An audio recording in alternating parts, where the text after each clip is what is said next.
For her entire life, my Tout au long de wife sa Melinda vie, has tried with all her ma heart femme Mélinda to be a s'est faithful efforcée de disciple tout of son Jesus cœur Christ. d'être un Yet disciple fidèle beginning de in her Jésus-Christ. youth, she felt unworthy of Pourtant, Heavenly depuis sa Father's love jeunesse, and blessings. elle se sentait indigne de l'amour et des bénédictions de notre Père Céleste parce qu'elle ne comprenait pas bien sa Fortunately, Melinda nature. continued to keep the commandments in spite of the Fort sadness she heureusement, felt. A few years ago, she had elle a serious continué de respecter les commandements malgré la tristesse qu'elle éprouvait. Il y a quelques années, elle a vécu une série d'expériences qui l'ont aidée à mieux comprendre la nature de Dieu, notamment son amour pour ses enfants et sa reconnaissance pour nos efforts, même imparfaits, pour accomplir son œuvre. Elle explique l'influence que cela a eue sur elle.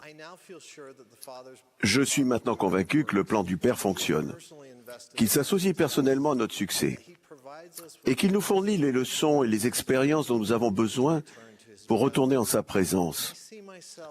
Je me vois et je vois les autres avantages comme Dieu nous voit. Je suis capable d'éduquer, d'enseigner, de servir avec plus d'amour et moins de crainte. J'éprouve de la paix et de l'assurance à la place de l'anxiété et du manque de confiance. Au lieu de me sentir jugé, je me sens soutenu. Ma foi est plus certaine. Je ressens l'amour de mon Père plus souvent et plus intensément. Avoir une idée correcte de la personnalité de notre Père Céleste, de sa perfection et de ses attributs est essentiel pour exercer une loi suffisante pour obtenir l'exaltation. La compréhension correcte de la personnalité de notre Père Céleste peut changer la vision que nous avons de nous-mêmes et d'autrui, et nous aider à comprendre l'amour immense de Dieu pour ses enfants et son grand désir de nous aider à devenir comme lui. Une vision erronée de sa nature peut nous faire croire que nous sommes incapables de revenir en sa présence. Mon objectif aujourd'hui est d'enseigner les points de doctrine clés concernant le Père qui permettront à chacun de nous, mais surtout aux personnes qui se demandent si Dieu les aime, de mieux comprendre sa véritable personnalité et d'exercer plus de foi en lui, en son Fils et dans son plan pour nous. Dans la vie prémortelle, nous sommes nés sous forme d'esprit, de parents célestes, et avons vécu avec eux en tant que famille. Ils nous connaissaient, nous instruisaient et nous aimaient. Nous avions le vif désir d'être comme notre Père Céleste. Mais nous savions que pour cela, nous devrions, premièrement, obtenir un corps physique immortel et glorifié. Deuxièmement, nous marier et constituer une famille par le pouvoir de scellement de la prêtrise. Et troisièmement, acquérir toute connaissance, tout pouvoir et tous les attributs divins. Pour ce faire, le Père a conçu un plan qui nous permettrait, à certaines conditions, d'obtenir un corps physique qui deviendrait immortel et glorifié à la résurrection, de nous marier et de fonder une famille dans la condition mortelle ou, pour les fidèles qui n'en auraient pas l'occasion, après cette vie, de progresser vers la perfection et finalement de retourner auprès de nos parents célestes et de vivre avec eux et notre famille dans un état d'exaltation et de bonheur éternel. Les Écritures appellent ce plan le plan du salut.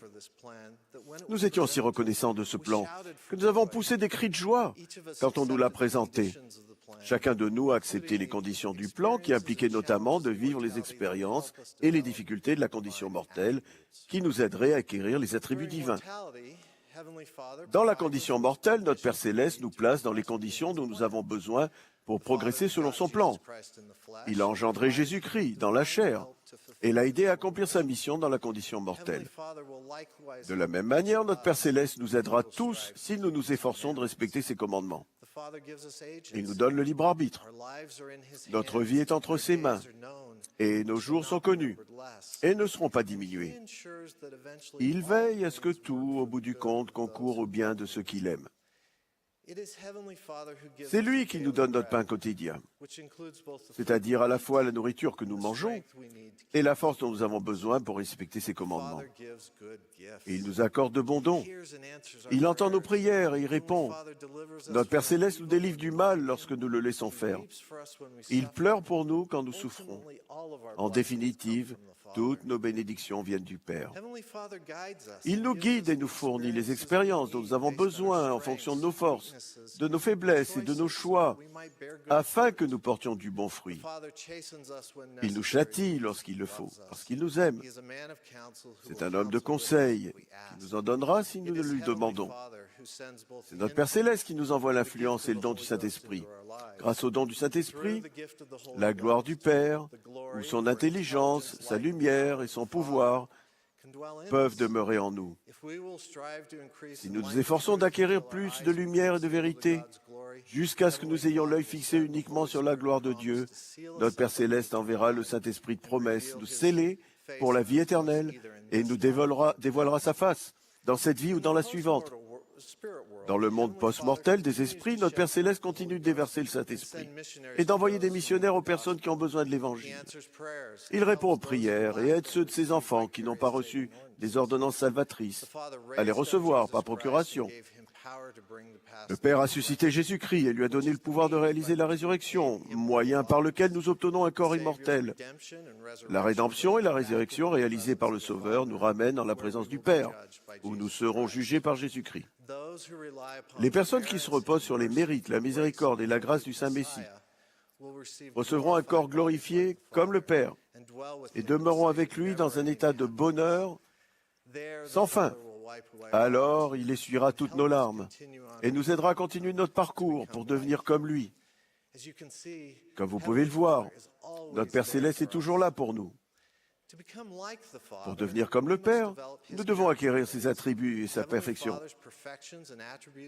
Le Père est infini et éternel. Il est parfaitement juste, miséricordieux, bon, longanime et désire uniquement le mieux pour nous.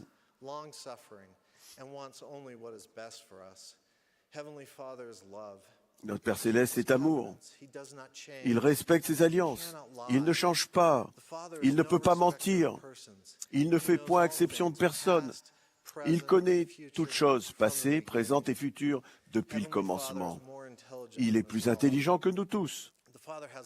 Il a tout pouvoir et accomplit tout ce qu'il prend à cœur de faire. Mes frères et sœurs, nous pouvons faire confiance au Père et nous reposer sur lui. Grâce à sa perspective éternelle, notre Père Céleste voit des choses que nous ne voyons pas. Sa joie, son œuvre et sa gloire sont de réaliser notre immortalité, notre exaltation. Tout ce qu'il fait est pour notre bien. Il veut notre bonheur éternel, encore plus que nous. Et il n'exigerait pas que nous connaissions un moment de difficulté de plus que cela n'est absolument nécessaire pour notre bien ou celui de nos êtres chers. Par conséquent, sa préoccupation première est de nous aider à progresser, et non de nous juger ou de nous condamner. En tant que fils et filles d'Esprit de Dieu, chacun de nous a le potentiel de devenir comme le Père. Pour cela, nous devons adorer le Père au nom du Fils. Nous le faisons en nous efforçant d'obéir à sa volonté, tout comme le Sauveur l'a fait, et en nous repentant continuellement. Ce faisant, nous recevons grâce sur grâce, jusqu'à recevoir de la plénitude du Père, et jusqu'à ce que nous soyons dotés de sa personnalité, de sa perfection et de ses attributs. Étant donné la distance entre ce que nous sommes en tant qu'êtres mortels et ce que notre Père Céleste est devenu, il n'est pas surprenant que certains pensent qu'il est impossible de devenir comme lui. Néanmoins, les Écritures sont claires. Si nous nous attachons au Christ avec foi, nous repentons et recherchons la grâce de Dieu par l'obéissance, nous deviendrons un jour comme le Père.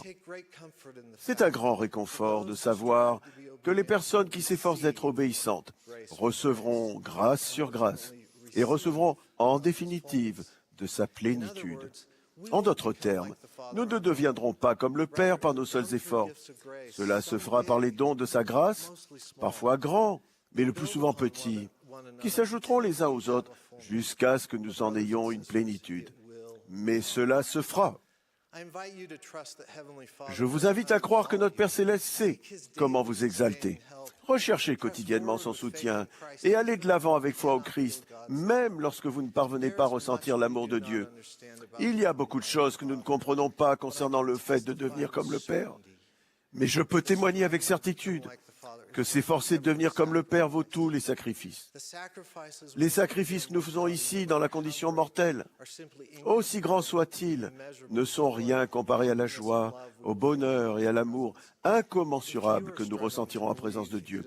Si vous avez du mal à croire que cela vaut les sacrifices que l'on vous demande de faire, le Sauveur vous appelle en disant « Vous n'avez pas encore compris combien sont grandes les bénédictions que le Père a préparées pour vous. Vous ne pouvez pas supporter tout maintenant. Néanmoins, prenez courage, car je vous guiderai le long du chemin. Je témoigne que votre Père céleste vous aime et désire que vous viviez de nouveau avec lui. Au nom de Jésus-Christ. Amen.